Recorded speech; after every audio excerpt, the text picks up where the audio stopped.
ketika darah kita dicampur dengan yang namanya air, ini adalah air putih, maka darah ketika diteteskan di dalam yang namanya air putih, maka kita perhatikan di sini akan segera larut masuk ke dalam dasarnya. Oke, Ya, baik. karena memang darah kita komposisinya 87% adalah air. Ya, bahkan ketika kita aduk seperti ini, maka dia akan larut. Oh, betul. Warnanya pun akan sama ya. Itulah kenapa setiap ahli medis, setiap dokter pasti akan banyak menyarankan kepada setiap orang untuk banyak-banyak konsumsi air putih. Ya. Karena ini sangat menyehatkan. Iya, Betul sekali. menyehatkan. Nah, berbeda ketika darah kita bertemu dengan atau dicampur dengan yang namanya minyak. Minyak. Nah, ini ya. pada orang-orang yang hobinya makan goreng-gorengan, maka kadar minyak di dalam tubuhnya akan meningkat. Dan apalagi kalau si orang penderita itu tidak banyak beraktivitas atau olahraga. Maka kita lihat di sini, ketika darah kita dicampur dengan minyak, maka air dengan minyak tidak akan bisa menyatu. Maka kita perhatikan, maka darah kita akan menggumpal. Adanya Gumpalan-gumpalan. Itu Ya kan? benar-benar nggak bisa Sehingga nyampur ini loh, yang kita khawatirkan pada penderita yang tinggi kadar kolesterol juga, kadar gulanya juga, ini mengalami yang namanya sumbatan-sumbatan pada pembuluh darahnya. Nah, ini yang berbahaya ya. Ini yang Sumbatannya berbahaya. ini yang paling Karena mengerikan. sumbatan ini bisa terjadi kalau sumbatannya di otak, orang bisa mengalami yang namanya stroke. Ketika sumbatannya pada bagian jantung, orang bisa mengalami serangan jantung. Ketika sumbatannya pada ginjal, orang bisa mengalami yang namanya gagal ginjal, bahkan bisa berujung pada cuci darah.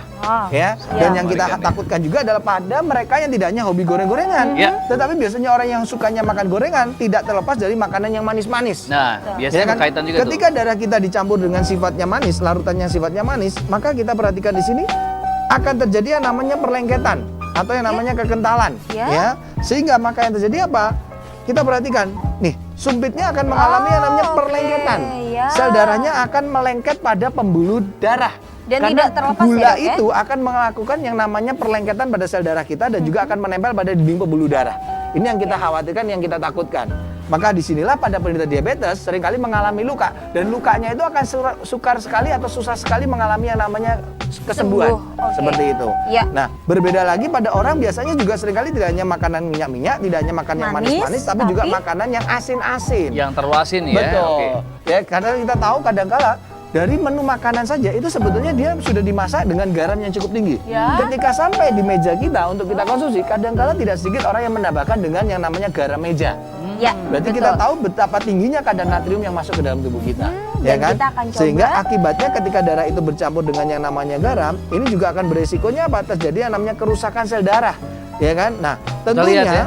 ini juga akan susah sekali karena yang namanya berat jenis itu akan berbeda. Kalau tadi yang namanya larutan air, dia akan mengendap langsung ke bawah. Dan langsung menyatu ya. Menyatu. Ketika dengan yang namanya garam, kita tahu berat jenis dari yang namanya natrium itu berbeda dengan yang namanya kandungan air.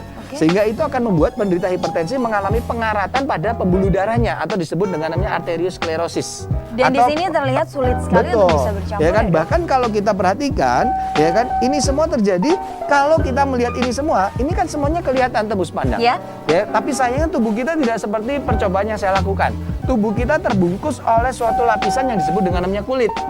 Sehingga kadang-kala peristiwa ini terjadi di dalam tubuh kita tidak pernah menyadarinya. Itulah yang tadi di awal saya katakan, banyak orang menyadari dirinya sakit ketika sudah muncul komplikasi.